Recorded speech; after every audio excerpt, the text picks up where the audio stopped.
Your marketing can only ever be doing one of three things. You are either creating a sale. If you're not creating a sale, you are moving a potential customer closer to the point of sale. And if you are not moving a potential customer closer to the point of sale, you are bringing a brand new potential customer who has never heard of you into this pipeline. It is only ever one of three things, and you should at every point be able to prove that it is doing one of those three things. Otherwise, you should not be doing it. So let's talk about how you get that proof, what you measure, what that actually looks like. But first, let's take a step back. Typically, when we first start working with a new marketing team, with a new client, we go in and they typically have a marketing system that looks something like this. They come to us, they say, look, we're doing paid advertising. We have our social channels. We have some influencer partnerships going, and look, it's working. We're making money. This is great. I mean, this is the first step. You kind of can't move forward until you have this. The problem with this is that your marketing system actually looks like this, and you just don't know it. And so what happens when your marketing system looks like this and you just don't know it? When we see this all the time, let's say you have some money to spend. Now you got to start making some more money, and you have $15 of brand new budget from your CFO to spend on marketing. What we see happen all the time is people will say, okay, let's take $5. We're going to put it, to boost up some of our ads. We're going to take $5. We're going to spend it on some of our social campaigns. We're going to take $5. We're going to work with a new influencer or have a new partnership. Here's the problem with that. When you do it that way, when your marketing system actually looks like this and you just don't know it yet. And what happens with that when you add $5 equally across all these channels is you end up with $6 of pink,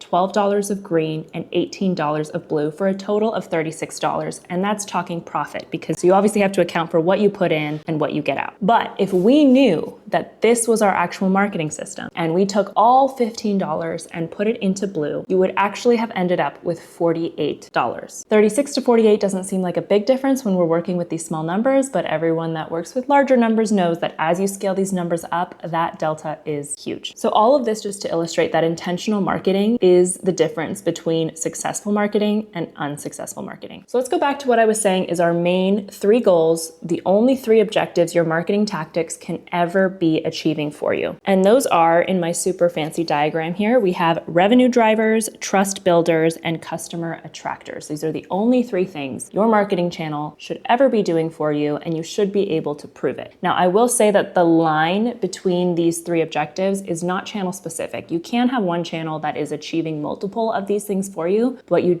just need to be able to prove it. So what does the proof look like? Proving successful revenue drivers is mostly about proving that the cost you paid for this sale is less than the sale itself. So for a lot of people, this is paid ads. They have their other attractors, they have their trust builders, and typically by the time someone is seeing an ad, they are primed, they're ready to purchase, maybe they've heard about you before, they're ready to sign up for the program, whatever it is. And so with ads, we want to look at what was the cost to acquire the customer through the ad, and is that less than the lifetime value of the customer? Ideally, we'd like it to be less than the initial sale, but that's not how all marketing funnels work. So we want to look at the entire lifetime value of the customer, and we want to look at all of the costs associated with that channel that's driving revenue. So it's not just the ad spend itself, but it is the payroll hours, the outsourced hours for creating the ads, for managing the ads, all of that. So we want to make sure we're really calculating everything that goes into that cost. Otherwise, you're going to end up with metrics that don't accurately reflect how effective your revenue drivers are being. Then we have trust builders. So the whole purpose of a trust builder is to move someone closer to the point of purchase. You do not want a trust builder where people just sit out in limbo and you can't actually prove that they're moving closer to a sale or a sign up with every single point of contact. So what numbers do you look at for this? Here's the key point. Marketing drives action. If your marketing is not driving action, your marketing is not working. So the key way we look at whether we are effective at moving a potential customer through the pipeline in every marketing channel is through action. So what does that look like? Let's say it's your website. Obviously, we want to look at how much traffic is coming to your website, but beyond that, we want to look at how many pages they're visiting. What is your bounce rate? Where are your most frequented pages? Are people coming to your website and taking action, or are they coming to your website and leaving? Organic social media is a big trust builder for a lot of people. And what you want to look at here is, again, are people taking action?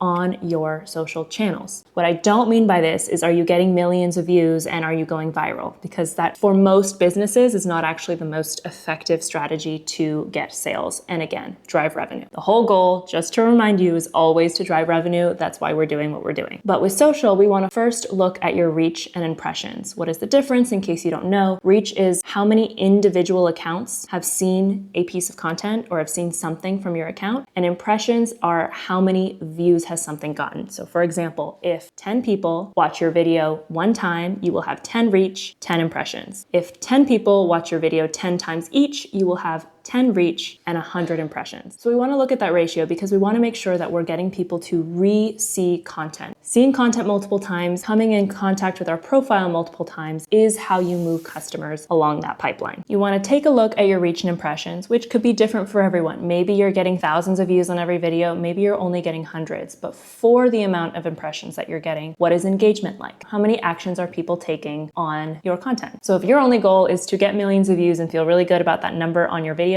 that's great. That's not why we do marketing. We do marketing to drive revenue. So if you have 1 million views and 2 comments, it's clear that it's not effective at driving action, and action is what moves people through the pipeline. So now let's talk about new customer attractors. How do we know those are working? And that could honestly be its whole own video. In fact, it will be, but to speak about it in a nutshell for this video here, you want to look at not just your reach, but the quality of your reach. So a lot of influencer partnerships are good for bringing new people in to hear your brand who may have never heard of your brand. What are the quality of those people that they're reaching? Where are they based? What are their interests? What are they going to possibly purchase in the future? That's where we see people go wrong a lot with attractors. They think, well, as long as anyone knows about my brand, the more recognition, the better. And that's true if you're, say, maybe Coca-Cola. But if you don't have the billions of dollars to spend on advertising, you want to make sure that your reach is getting in front of the most primed people to potentially become customers. So whether that is your organic social, what type of content is bringing them in? Are we framing our content in a way that is not just trying to go viral and get in front of a lot of people, but getting in front of the right people? If you're doing influencer partnerships, who is following that influencer? Who is commenting on their posts? What type of audience do they have? Main customer attractors need to reach a lot of people, but reach a lot of the right people. So as you can see from all these pieces, the main key from taking your marketing from this to this is data and measurement and intention. And that is why when we start working with a new client, a lot of the work is done up front because we have to set everything up in a way that we're going to be able to make the smartest decisions as we move through marketing campaign. This is often where we see people lacking the most, is they try a bunch of different things, they see something is working, so they continue throwing money in a bunch of different directions. And that's actually really hard to scale very effective